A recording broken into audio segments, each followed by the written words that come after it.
So I get asked many, many times what the difference is between RP and Standard British.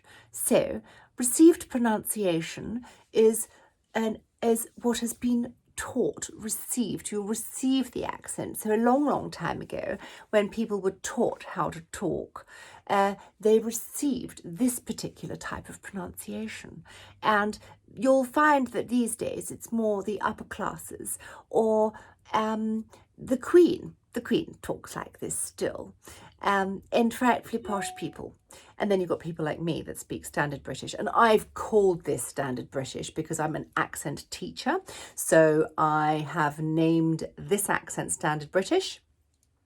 I'm sure people from Liverpool and Devon and Essex and other parts of England don't consider this to be Standard British because they might consider their own accent to be Standard British. But because I teach accents, I had to name the accent. So I've named this accent Standard British because it's from the south and it's just very meh.